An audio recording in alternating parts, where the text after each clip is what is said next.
बिस्मिल्लाहिर्रहमानिर्रहीम। अस्सलाम वालेकुम वरहमतुल्लाहि वबरकातुहू। Welcome to Fazila's kitchen routine. कैसे हैं आप सब लोग? तो जनाब, आज मैं आपसे शेयर कर रही हूँ पटनी बिरादरी का मशहूर लाल पुलाव की रेसिपी, जो बहुत ही ज़बरदस्त तरीका है और बहुत आसान तरीके से हम बहुत ही जायकेदार पुलाव बनाकर तैयार कर सकते हैं। तो इसकी रेसिपी आज मैं आपसे शेयर कर रही हूँ। रेसिपी स्टार्ट करने से पहले अगर आपने मेरे चैनल को सब्सक्राइब नहीं किया हुआ तो प्लीज़ सब्सक्राइब कर दीजिए और बेल आइकन को प्रेस कर दीजिए ताकि मेरी हर नई आने वाली वीडियो आप तक सबसे पहले पहुंच सके। आप लोग इस रेसिपी से एक बार ज़रूर पुलाव बनाकर ट्राई कीजिएगा। इंशाल्लाह ताला आप जिसको भी ये पुलाव बनाकर खिलाएंगे वो आपका फ़ैन हो जाएगा। तो चलिए रेसिपी को स्टार्ट कर लेते हैं। बिस्मिल्लाहिर्रहमानिर्रहीम। तो जनाब, पुलाव बनाने के लिए हमने यहाँ पे एक बर्तन ले लिया है और इसमें सबसे पहले हम डाल देंगे प्याज। यहाँ पे मैंने 3 दरमियानी साइज़ के प्याज लेके उनको इस तरह से स्लाइसेस में काट लिया है। ये हम इसमें डाल देंगे। प्याज डालने के बाद प्याज को हम इस तरह से फैला देंगे। अब यहाँ पे गाय का गोश्त है, तकरीबन आधा किलो हड्डी वाला गोश्त है, ये भी हम इसमें डाल देंगे। अब हम इसमें टमाटर शामिल करेंगे। 3 बड़े साइज़ के टमाटर लेके मैंने टमाटरों को स्लाइसेस में काट लिया है, ये भी हम इसमें डाल देंगे। इस तरह से हाथ से फैला देंगे। अब यहाँ पे कुछ खड़े मसाले हम इसमें शामिल करेंगे, जिसमें मैंने लिया है ज़ीरा, तेज़पत्ता, बादियान के फूल, लौंग, काली मिर्चें और बड़ी इलायची और थोड़ा सा कड़ी पत्ता, ये भी हम इसमें शामिल कर देंगे। अब यहाँ पे 1 खाने का चम्मच भर के हम इसमें डालेंगे अदरक लहसुन का पेस्ट और तकरीबन हम इसमें डालेंगे 5 खाने के चम्मच हरी मिर्च का पेस्ट। हरी मिर्चों को मैंने ब्लेंडर में डालकर ब्लेंड कर लिया है। 1 खाने का चम्मच भर के हम इसमें डालेंगे हल्दी पाउडर।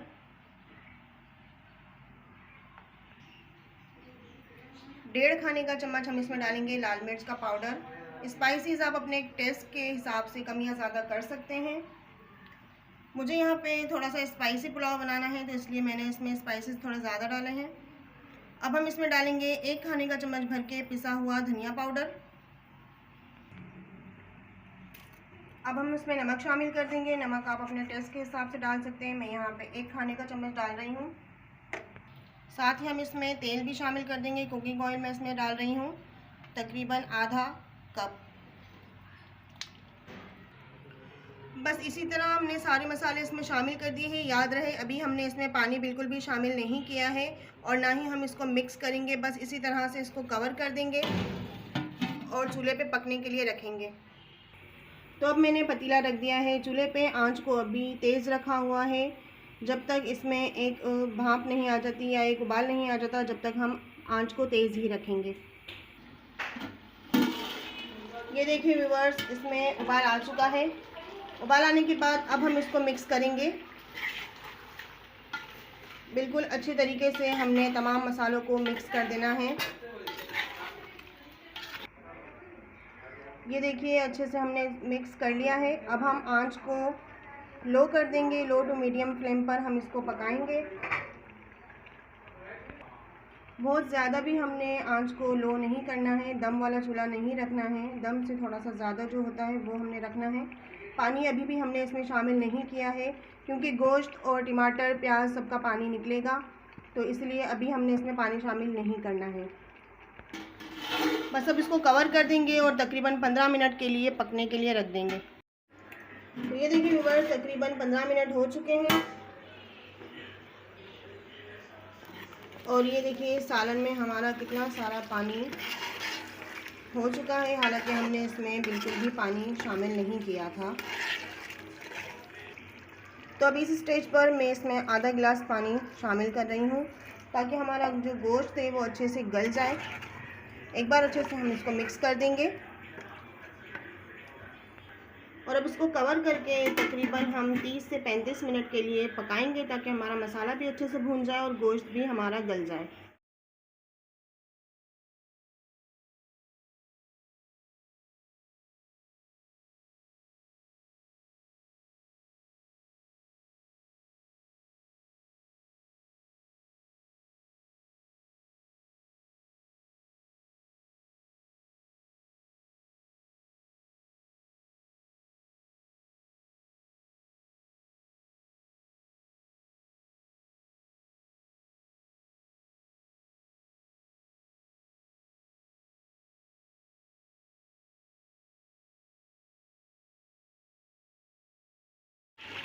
तो ये देखिए व्यूअर्स, आलू भी हमारे गल चुके हैं, सालन बहुत अच्छे से भून चुका है। अब हम इसमें चावल डालेंगे। चावल डालने के लिए यहाँ पे मैं 4 गिलास इसमें पानी डाल रही हूँ, क्योंकि हमने 1 किलो चावल बनाने हैं। थोड़ी सी साबुत हरी मिर्च डाल देंगे डंडियों समेत, और धनिया और पुदीना डाल देंगे। तो अब हमने एक मसाला तैयार करना है, जिसके लिए मैंने यहाँ पे जावित्री ले ली है। थोड़ी सी हमने जावित्री ले ली है और 1/4 हिस्सा जायफल का ले लिया है। 6 अदद सफ़ेद इलायची ले ली है और आधा खाने का चम्मच हमने लिया है ज़ीरा। इन तमाम मसालों को हम डालेंगे इमाम दस्ते में और इसको अच्छी तरीके से हम कूट कर इसका फ़ाइन पाउडर बना लेंगे। जो मसाला हमने पीस कर रखा हुआ था वो भी हम इसमें शामिल कर देंगे। पहले जो हमने नमक इसमें शामिल किया था वो सालन के हिसाब से किया था। अब 1 किलो चावल के हिसाब से मैं इसमें नमक डाल रही हूँ, तकरीबन 1.5 खाने का चम्मच। तो जनाब यहाँ पर हमने सालन को पकने के लिए रख दिया था तकरीबन 30 से 35 मिनट के लिए, पर मैंने इसको 20 मिनट चेक किया था। 35 मिनट के बाद हमारा गोश्त गला नहीं था। तकरीबन 40 से 45 मिनट गोश्त को गलने के लिए लगे थे, क्योंकि ये गाय का गोश्त है, इसको गलने में थोड़ा टाइम लगता है। तो गोश्त हमारा गल चुका है। शामिल कर देंगे। अब हम यहाँ पर इसमें आलू शामिल करेंगे। चावल डालने के बाद आलू आप स्किप भी कर सकते हैं, अगर आप लोग नहीं पसंद करते तो मत डालिए। जूस निकाल लिया है। आलू डालने के बाद बस एक बार हम अच्छे से इसको मिक्स कर लेंगे और दोबारा से इसको कवर करके पकने के लिए रख देंगे। तेज़ आंच रखी हुई है, आलू हमारे अच्छे से गल जाएं। करके इसको जो पानी है खुश्क होने तक पकाएंगे। ये देखिए व्यूअर्स, चावल का पानी खुश्क हो चुका है और हमने इसको अच्छी तरीके से मिक्स भी कर लिया है। ये देखिए, इस स्टेज पर हमने चावलों को दम पर लगा देना है तकरीबन 15 मिनट के लिए। तो चलिए चावलों को दम पर लगा देते हैं।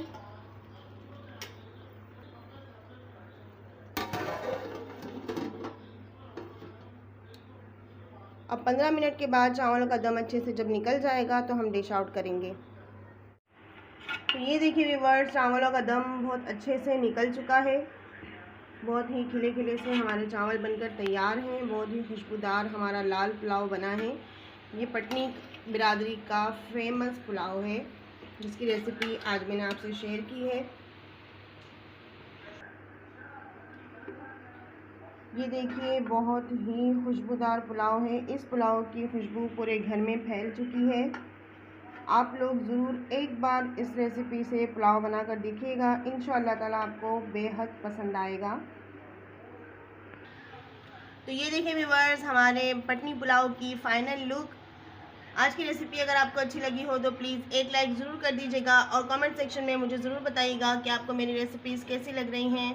तो इंशाल्लाह फिर से मुलाकात होगी एक और नई रेसिपी के साथ। तब तक अपना बहुत ख्याल रखिएगा। मुझे इजाज़त दीजिए। अल्लाह हाफ़िज़, फ़ी अमानिल्लाह।